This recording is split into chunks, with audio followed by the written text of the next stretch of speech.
မာဒိုဒီနေ့ဟလာမနေ့ကလာတနေ့ရဒီယာနော်ဒါလောက်တာပြီးသွားပြီဒါဆိုရင်မာတို့ကဟလာ element menu တွေအမာတော့ face သိတယ်ဟလာဟိုနေ့ကပြောခဲ့တယ်ပြီးရင် stroke ကြောင်းသိသွားပြီ face and stroke သိတယ် frame တွေကြောင်းသိမယ် arrange သိမယ် group ဖွဲ့တာသိမယ် and group ရှိပြီဟုတ်နော် log and log ဒီ polygon setting သိမယ် rounded corner သိမယ် log and log တစ်ချက်ပြောမယ်ဟုတ်ပြီနော်ပြီးရင် color တူပေါက်အကြောင်းကိုပြောမယ်ဒါဆိုရင်မာတို့ software လေးအရင်ဖွင့်လိုက်မယ်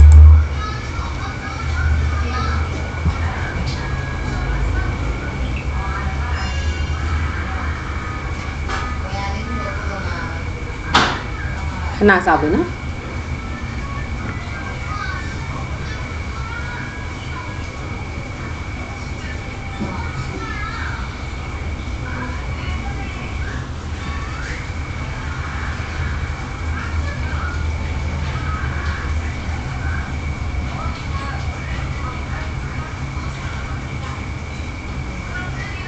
ပြီးရင်မတို့ဒီပေါက်ကျုပ်ပိတ်လိုက်မယ်ဒါဆိုအမက file နဲ့ကနေပြီးတော့ new ဒါမှမဟုတ်ရင် control နဲ့ site တည်းခေါ်လိုက်မယ် e4 ပဲခေါ်လိုက်မယ်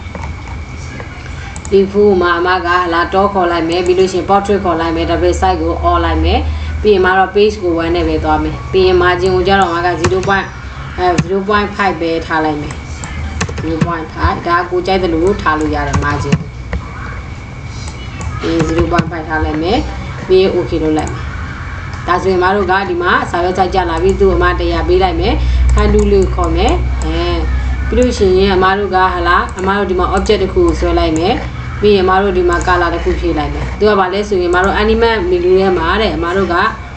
ဒီမှာအမတို့က select မှတ်လိုက်တယ် animate menu တွေကနေပြီးအမတို့ lock position ဆိုတာရှိရင် lock ဆိုတာဘာလဲဆိုတော့အမတို့ lock ခတ်တာ lock ခတ်တယ်ဆိုရင်ဒီ element ကိုအမတို့ရွှေ့ခြင်းနေဆိုရင်ရွှေ့လို့မရတော့ lock ခတ်တာဟုတ်ပြီနော်ဒီ animate ကိုဒီမှာ move နဲ့ရွှေ့ကြည့်တယ်ရွှေ့တဲ့အခါမှာသူကရွှေ့လို့မရတော့အဲ့ဒါအောင်မတော့ဗာလဲဆိုရင် lock ခတ်ထားတာဒီခါလေးမှာမတော့ object တွေကို lock ခတ်ဖို့လိုလဲဆိုရင်ဒီ animate menu တွေကနေပြီးတော့ lock ပြန်ခတ်မှာ lock ပြန်ထွက်ချင်တယ်ဆိုရင်တော့ unlock လုပ်မယ်အဲ့တော့မှမတို့ကဒီမှာကိုကြိုက်တဲ့လိုလေးရွှေ့လို့ရတယ်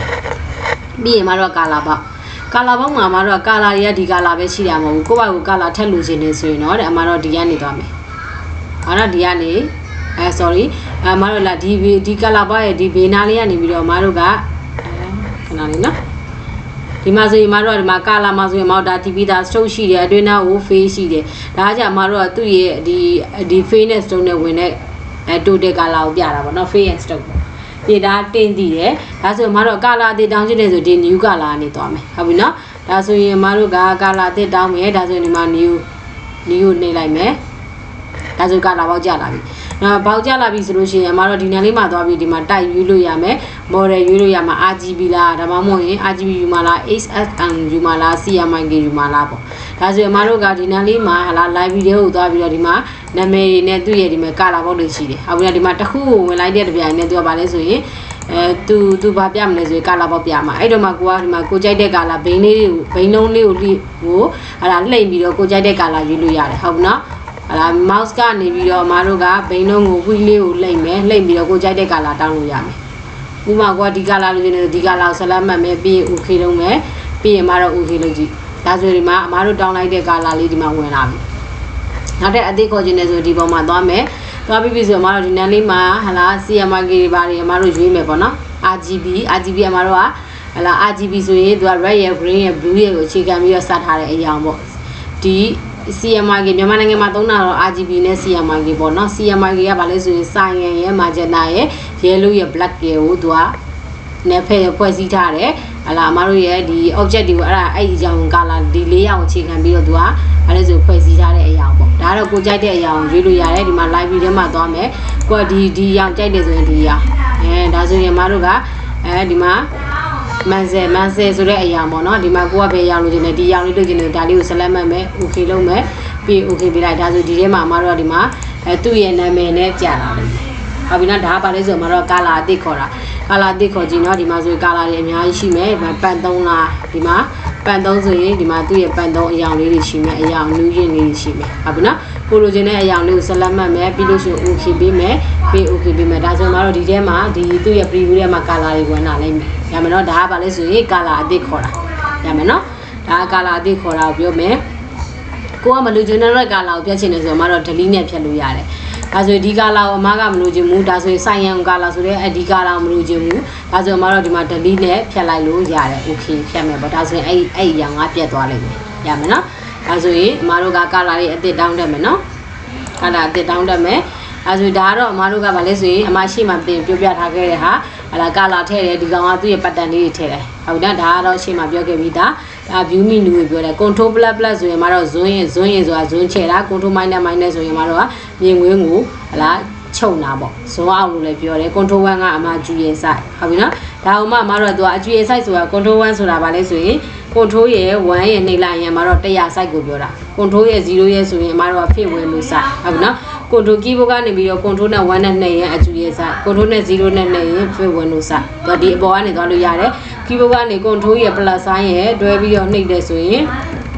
ဇွန်းရင်ဖြစ်မယ်ဇွန်းရင်ဆိုတာ paper site ကိုမြင်ကွင်းကိုချဲ့တာဟုတ်နော်ဇွန်းအောက်ဆိုတာက control minus minus နဲ့နှိပ်တယ်ဆိုရင်ဇွန်းအောက်ဆိုတာကမြင်ကွင်းကိုခြုံတာ control 0ကအမားတို့ fit window site ပြီး control 1ကပါလဲဆိုအမားတို့ရဲ့ပုံမှန် paper site အကျူရဲ့ site ပေါ့အပြင်မှာမြင်ရမယ့် site ဟုတ်ပြီနော်အဲ့ဒါမှအမားတို့ဒီမှာ shortcut လေးနဲ့ပြောထားတယ်အမားတို့ဒီမှာပေတန်9တဲ့ဟုတ်ပြီနော်ပေတန်ကိုအမားတို့ကဟာလာ high လုပ်မှလား show လုပ်မှလားဒါဆိုရင်အမားပေတန်ကို high view မြင့် view menu ထဲမှာအမားတို့ကမလုပ်လို့ရလဲဆိုရင်အမားတို့ကဒီမှာဇွန်းရင်ဇွန်းအားလုပ်လို့ရတယ်အကျူရဲ့ site သွားလို့ရတယ်အခုဒီမှာအကျူရဲ့ site ရွေးထားတယ် fade window လုပ်လို့ရတယ် control 0ကအတူတူပဲနော်80ပြီးလို့ရှိရင်အမားတို့ကဒီကနေလည်းသွားပြီးတော့ဇွန်းsite တွေပါတယ်သွားပြီးတော့ပြောင်းလို့ရမယ်ဒါဇွန်း100ပေါ့နော်ဒါပါလဲဆိုရင်အမားတို့ကဟလာဒီကနေပြီးတော့ view menu တွေကနေသွားတာပြီး view menu ထဲမှာအမားတို့က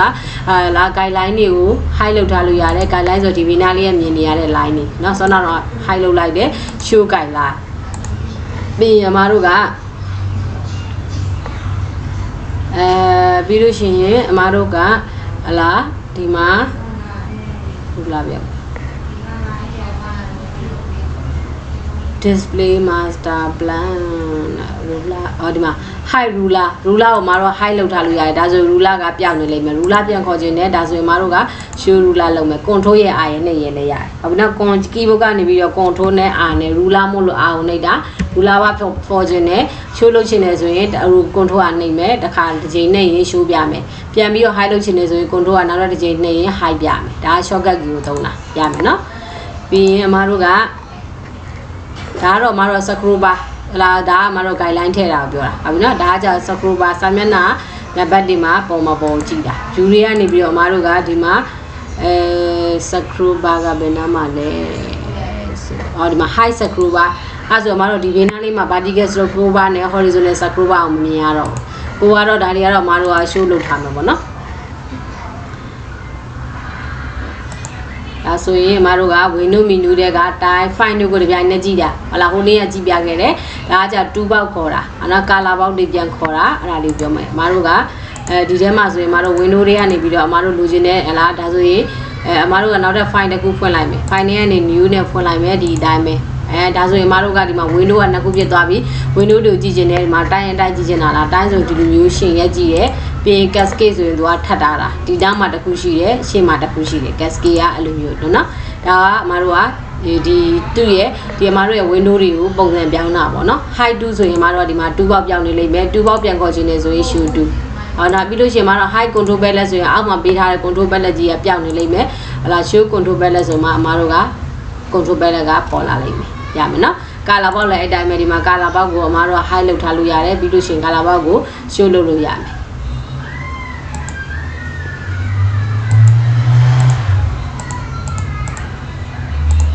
ဒါဆိုရင်အမတို့က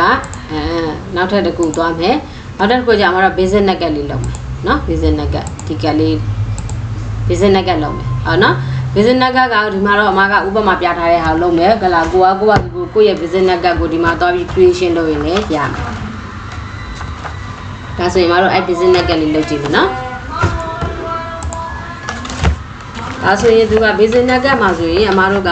ဟလာဘောင်ရှိမယ်ဘေးဘောင်ရှိမယ်ပေါ့နော်အဲဆိုအမတို့ဒီမှာဘေးနားလေးကဟလာခွေးရှိမယ်သူ့ရဲ့ stroke line ရှိမယ်ပြီးရင်အမတို့က touch နဲ့ရှိမယ် color လေးလေးပြင်ထားသေးတယ်အခုဒါဆိုအမကဟလာသူ့ကို column ကားဟလာ column ကားအရင်ခွဲလိုက်မယ်ဒါဆိုရင်အမတို့ဒီမှာ1 2 3 1 2 3ခ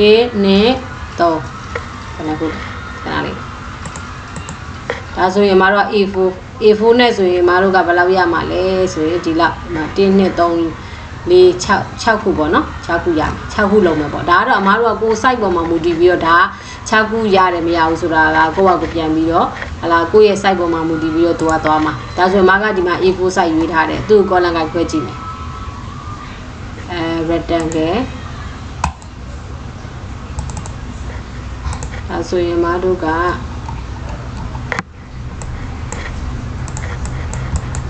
control 1 control 0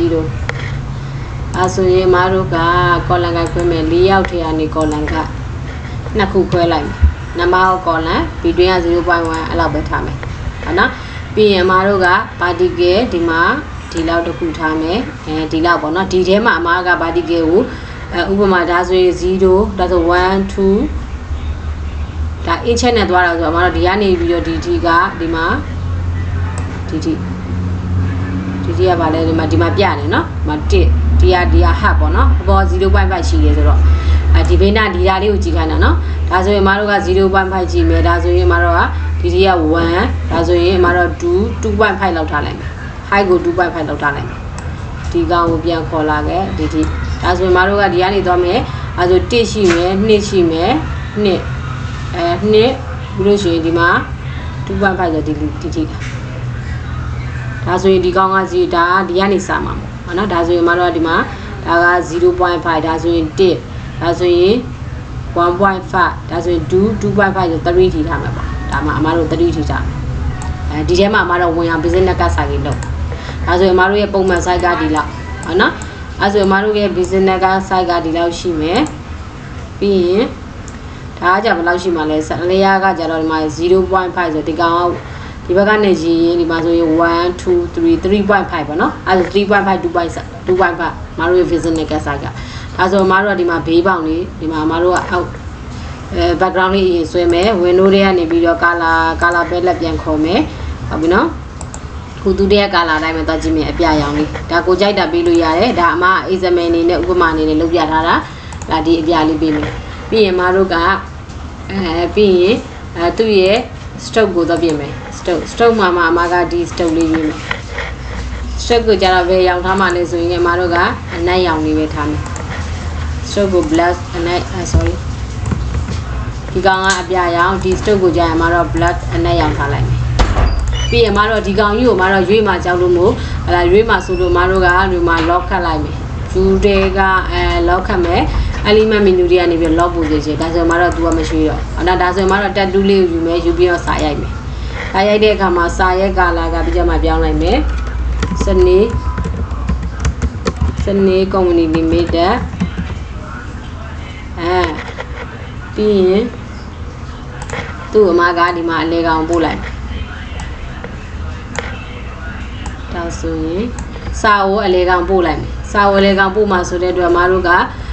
control အန်သွားလို့ရတယ်တိုက်ထဲကနေပြီးတော့ paragraph မှာအမကဒီမှာ alignment ကို center ယူလိုက်မယ် okay sorry စာကိုအရင်ဆက်လက်မှတ်ပေးရမယ်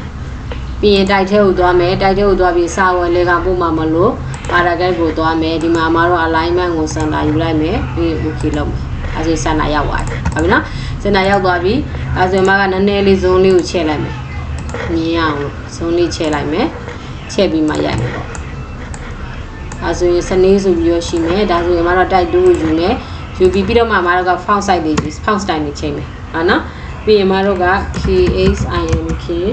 PA ခင်ပါဒီဝါထွန်းခင်ပါထွန်းပြီးရင်ဖုန်းနံပါတ် beauty manager BAUD1 beauty MANA GEMANA GEA manager ပြီးဖုန်းနံပါတ်ရှိမယ်ဖုန်းနံပါတ်က431 669 990ပြီးရင်မဒီအောင်တစ်ဖြတ်ထည့်လိုက်ဘာလို့ဆိုပြီးမှအမအတွင်းထဲမှာ line ရှိသေးတယ်ဒီမှာစာကဘလို့ဖြစ်နေလဲဆိုရင်ဒီမှာတစ်ပိုင်းရှိပြီစာမှာကအမတို့ကနောက်ခံကြီးရောက်ဝင်တယ်အဲဆိုရင်ဒီနောက်ခံဝန်ထမ်းလုပ်လိုက်မယ်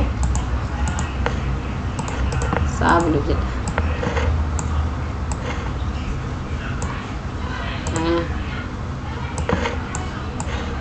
မှာသူကအဲ့ဒါလေးနည်းနည်းပေါ့ဒါဆိုရင်မတို့ဒီမှာတစ်ခုပေါ့နော်ကားစားချလိုက်တယ်ဒီမှာတစ်ခုဖြစ်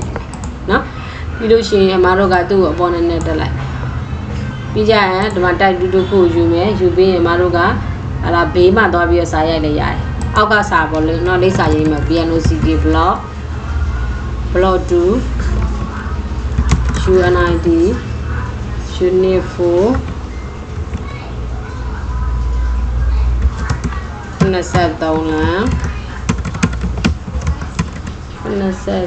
လမ်းပြီး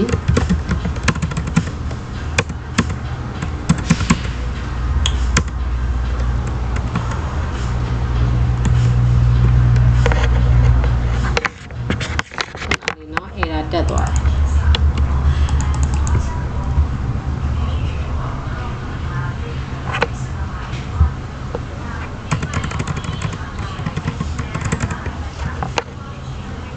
ဘာလို့လဲဟာအဲ့ဒါနဲ့တက်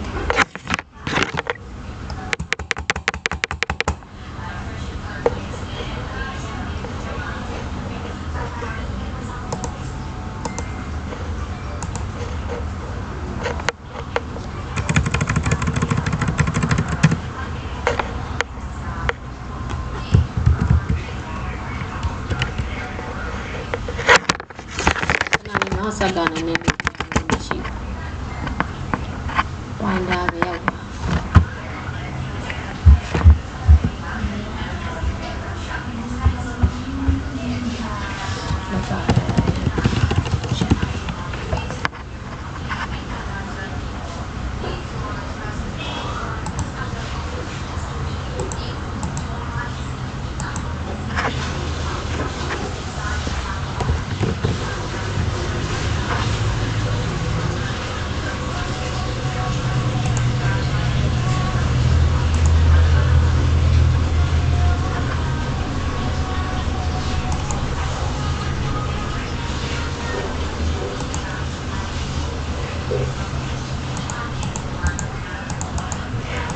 နားလေးနော်ဆက်ကအဲ့ဒါလေးနည်းနည်းလေးတက်သွားတယ်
Right.